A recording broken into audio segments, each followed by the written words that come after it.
बुजुर्ग और दिव्यांग व्यक्तियों के टीकाकरण के लिए उनके घरों के नजदीक कैंप लगवाकर उनका टीकाकरण किया जाएगा। सभी नागरिकों से अपील की जाती है कि उनके आसपास रहने वाले दिव्यांग व्यक्तियों को कोविड-19 के टीकाकरण के लिए नजदीकी कैंप तक ले जाने में उनकी मदद करें। अपना और अपने परिवार का टीकाकरण करवाएं। हम सुरक्षित, देश सुरक्षित। राष्ट्रीय स्वास्थ्य मिशन, स्वास्थ्य विभाग, हरियाणा द्वारा जनहित में जारी।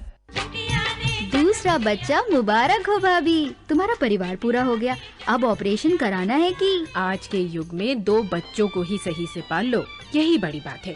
पर मुझे ऑपरेशन से डर लगता है। ये तुम्हारा वहम है कि कुछ हो जाएगा। तुम ऑपरेशन करवाना नहीं चाहती तो कोई बात नहीं, एक बहुत ही आसान तरीका है। वो क्या? IUD 380A, इसे लगा लो और 10 साल की छुट्टी, उसके बाद फिर लगवाया जा सकता है।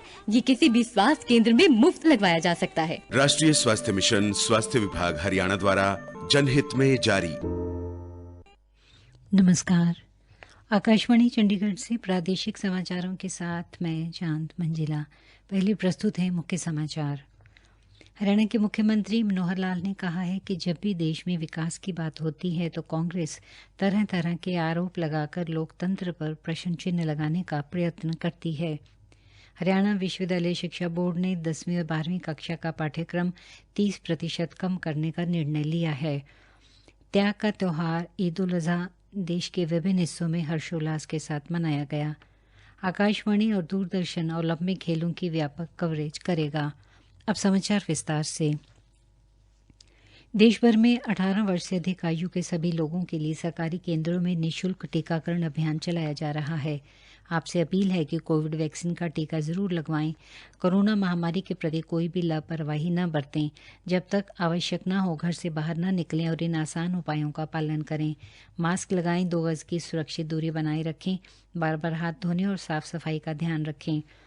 कोविड संबंधी जानकारी और मार्गदर्शन के लिए राष्ट्रीय और राज्य स्तरीय हेल्पलाइन काम कर रही हैं। इनके नंबर हैं 01123978 तथा 1075।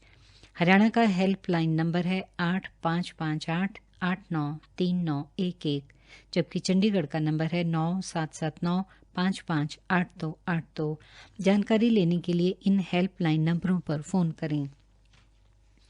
हरियाणा के मुख्यमंत्री मनोहर लाल ने संसद के मानसून सत्र के पहले दिन सदन में कांग्रेस द्वारा उठाए गए पेगासस फोन टैपिंग मुद्दे पर निशाना साधते हुए कहा कि कांग्रेस का हमेशा ये लक्ष्य रहा है कि जब भी देश में विकास की बात होती है तब कांग्रेस इस तरह के आरोप लगाकर देश के लोकतंत्र पर प्रश्न चिन्ह खड़ा करती है। उन्होंने कहा कि कांग्रेस लोकसभा में विकास के मुद्दों पर चर्चा करने की बजाय अंतर्राष्ट्रीय एजेंसियों व वामपंथी संगठनों द्वारा भारत के लोकतांत्रिक ताने बाने को नुकसान पहुंचाने का समर्थन कर रही है। ये दुर्भाग्यपूर्ण है। उन्होंने कहा कि वह कांग्रेस द्वारा भारत की संप्रभुता व प्रतिष्ठा को चोट पहुंचाने के इस कृत्य की मैं कड़ी निंदा करता हूं। मुख्यमंत्री ने आज प्रेस वार्ता को संबोधित करते हुए कहा कि उनकी पार्टी का जासूसी या फोन टैपिंग से कोई लेना देना नहीं है। हरियाणा विद्यालय शिक्षा बोर्ड ने 10वीं व 12वीं कक्षा का पाठ्यक्रम 30% कम करने का निर्णय लिया है। नया पाठ्यक्रम बोर्ड की वेबसाइट पर उपलब्ध है। बोर्ड अध्यक्ष ने बताया कि ऐसा इसलिए किया गया है कि कोरोना महामारी के कारण विद्यालय पूर्ण रूप से नहीं खुल पाए, जिसके कारण विद्यार्थियों की शिक्षा बाधित हुई। इस बारे में विद्यार्थियों ने बताया कि कोरोना महामारी के कारण पिछले 1.5 वर्ष से उनकी पढ़ाई सुचारू रूप से नहीं हो पा रही थी तथा ऑनलाइन कक्षा के जरिए उनकी शंकाओं का हल नहीं हो पा रहा था। हरियाणा के युवाओं को आत्मनिर्भर एवं स्वावलंबी बनाने के क्षेत्र में कार्यरत पलवल स्थित श्री विश्वकर्मा कौशल विश्वविद्यालय द्वारा शैक्षणिक सत्र 2021-22 के लिए विभिन्न कौशल कोर्सों में प्रवेश के लिए इच्छुक अभ्यर्थियों से 8 अगस्त तक आवेदन आमंत्रित किए गए हैं। सरकारी प्रवक्ता ने चंडीगढ़ में बताया कि प्रदेश के युवक एवं युवतियां B Voc mechatronics, B Voc mechanical manufacturing, B Voc production tool and die manufacturing, B Voc robotics and automation, D Voc industrial electronics, D Voc mechanical manufacturing आदि में प्रशिक्षण लेने के लिए विश्वविद्यालय की वेबसाइट पर जाकर निर्धारित तिथि तक आवेदन कर सकते हैं। अधिक जानकारी के लिए वेबसाइट svsu.ac.in पर कोर्स से संबंधित सभी प्रकार की जानकारी ले सकते हैं।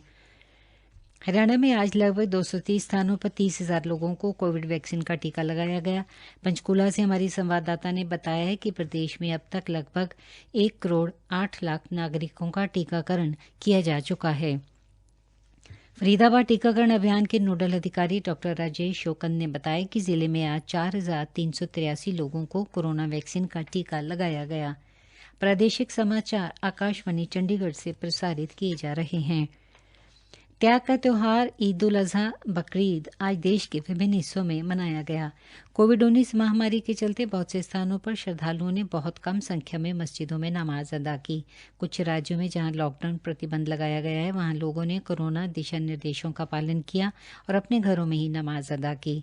कोरोना महामारी के कारण ज्यादातर स्थानों पर सामूहिक नमाज अदा नहीं की गई। राष्ट्रपति रामनाथ कोविंद और उपराष्ट्रपति एम वेंकैया नायडू ने ईद उल अजहा के अवसर पर लोगों को शुभकामनाएं दी हैं।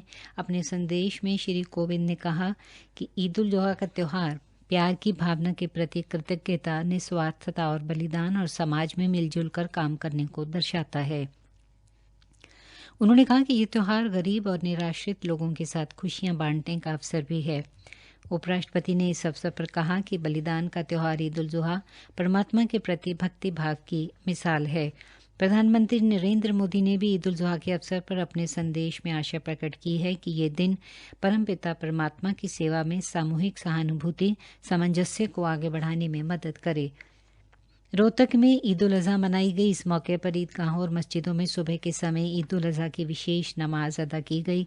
पलवल में ईद उल अजहा बकरीद पर्व के अवसर पर आज मस्जिदों में नमाज अदा की गई। ईदगाह की 3 एकड़ भूमि पर पौधे लगाकर पौधारोपण अभियान शुरू किया गया। अम्बाला में ईद हर्षोल्लास के साथ मनाई गई। अम्बाला जिले के विभिन्न मस्जिदों में आज सुबह नमाज अदा की गई। हरियाणा के अन्य जिलों से भी ईद उल अजहा मनाई गई। कई स्थानों पर समाचार मिले हैं कि कोविड-19 के प्रोटोकॉल का ध्यान नहीं रखा गया। पलवल में ईद उल जुहा के अवसर पर उपायुक्त ने सभी लोगों से अपील की कि कोरोना से बचने के लिए सभी जरूरी उपाय व दिशा निर्देश को अपनाएं। फरीदाबाद और यमुनानगर में भी ईद उल अजहा श्रद्धा से मनाई गई। आकाशवाणी और डीडी स्पोर्ट्स ओलंपिक 2020 का व्यापक रूप से कवरेज करेगा। इसमें ओलंपिक से पहले और बाद का कवरेज किया जाएगा। ये दूरदर्शन और आकाशवाणी पर उपलब्ध रहेगा।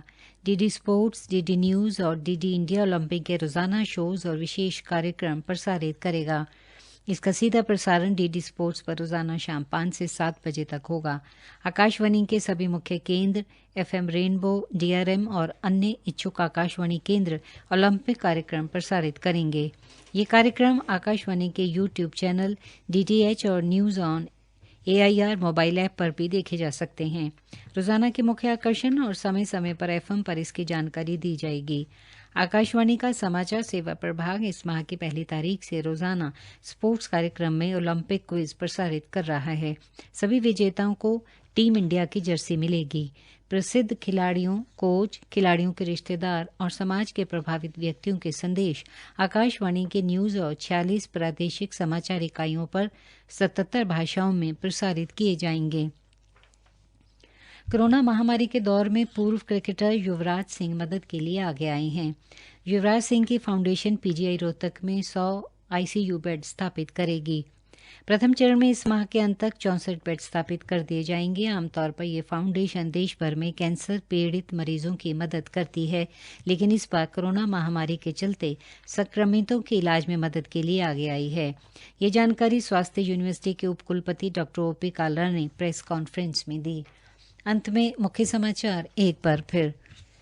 हरियाणा के मुख्यमंत्री मनोहर लाल ने कहा है कि जब भी देश में विकास की बात होती है तो कांग्रेस तरह तरह के आरोप लगाकर लोकतंत्र पर प्रश्न चिन्ह लगाने का प्रयत्न करती है। हरियाणा विश्वविद्यालय शिक्षा बोर्ड ने 10वीं व 12वीं कक्षा का पाठ्यक्रम 30% कम करने का निर्णय लिया है। त्याग का त्यौहार ईद उल अजहा देश के विभिन्न हिस्सों में हर्षोल्लास के साथ मनाया गया। प्रादेशिक समाचार समाप्त हुए। जवानी की रेल कहीं छूट न जाए। बड़े खुश लग रहे हो भैया। तनाव ना रहे तो जीवन का असली मजा आता है। जब से मैंने नसबंदी कराई है कोई डर ही नहीं रहा। पर मैंने सुना है कि नसबंदी के बाद कमजोरी हो जाती है। अरे सब बकवास है। मैं तो कहूँ कि ताकत और बढ़ जाती है, क्योंकि नसबंदी कराने के बाद गर्भ ठहरने का खतरा बिल्कुल नहीं रहता और तुम खुल कर आनंद ले सकते हो। इसमें वक्त और खर्च भी। अरे भैया, न चीर न फाड़ और आधे घंटे में छुट्टी। किसी भी स्वास्थ्य केंद्र में मुफ्त में नसबंदी की जाती है। भैया तब तो मैं भी चला। राष्ट्रीय स्वास्थ्य मिशन स्वास्थ्य विभाग हरियाणा द्वारा जनहित में जारी।